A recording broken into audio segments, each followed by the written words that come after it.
বিসমিল্লাহির রহমানির রহিম। আসসালামু আলাইকুম।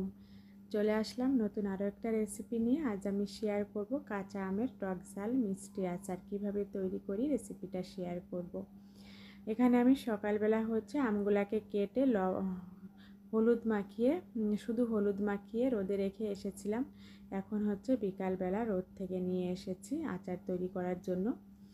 আর এদিক দিয়ে চুলায় একটা কড়াই বসিয়ে দিয়েছি, তাতে কিছু শুকনা মরিচ টেলে নিচ্ছি তেল ছাড়া। আর এভাবে করে শুকনা মরিচটাকে আমি টেলে নিব আচারে দেওয়ার জন্য চিলি ফ্লেক্স তৈরি করব। আর এখন আমি কিছু পাঁচফোড়ন দিয়ে দিলাম 1 টেবিল চামচ পরিমাণে, কিছু এলাচি দারুচিনি দিয়ে দিচ্ছি, কিছু তেজপাতাও দিয়ে দিব। আর যেহেতু আচারটা খিচুড়ি দিয়ে খেতে খিচুড়ি দিয়ে খাওয়ার জন্য তৈরি করব, এজন্য আমি এখানে সব মাংসের মশলা ব্যবহার করব। এখানে মাংসের মশলাগুলো শুকনা ফ্রাই করে গুঁড়া করে দিব। আর আদা রসুন জিরা ধনিয়া পেস্ট এগুলো আমি পেস্ট করে নিয়েছি। চুলায় আমি 250 গ্রাম তেল দিয়ে দিয়েছি, সরিষার তেল, খাঁটি সরিষার তেল। এখন আমি দিয়ে দিলাম আদা রসুনের পেস্ট 1 টেবিল চামচ পরিমাণ, জিরা ধনিয়া পেস্ট 1 টেবিল চামচ পরিমাণ, আর দিয়ে দিব সরিষা পেস্ট। সরিষা পেস্ট আমি এখানে 250 গ্রামের মতোই নিয়েছি।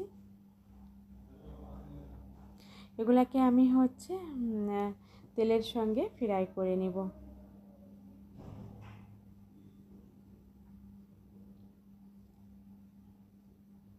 খুব ভালোভাবে মশলাগুলোকে সরিষাটাকে তেলের সঙ্গে ফ্রাই করে নেব। আর আমি যে শুকনা মশলাগুলা ফ্রাই করেছিলাম সেগুলা আমি আধ ভাঙ্গা করে এখন দিয়ে দিলাম তেলের ভিতরে। স্বাদ মতো লবণ দিয়ে দিচ্ছি।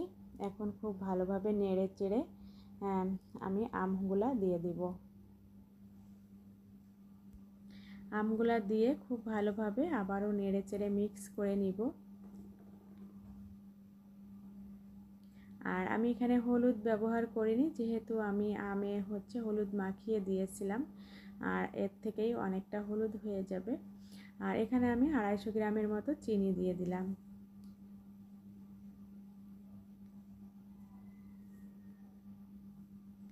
চিনি দিয়ে একটু পানি দিয়ে দিচ্ছি, এতে করে চিনি থেকে পানিটা বের হয়ে আসবে।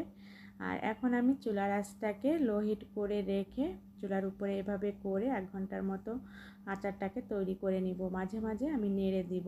চিনি থেকে অনেকটা পানি বের হয়ে গিয়েছে, আর এখন আম থেকেও অনেকটা পানি বের হবে। আস্তে আস্তে করে একদম আমগুলা নরম হয়ে যাবে, সিদ্ধ হয়ে যাবে।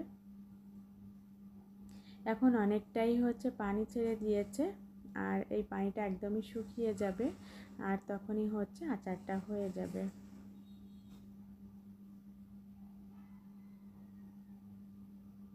আচারটা কিন্তু হয়ে এসেছে। আরও কিছুক্ষণ আমি এভাবে করে নেড়ে চেড়ে আচারটাকে তৈরি করে নিব।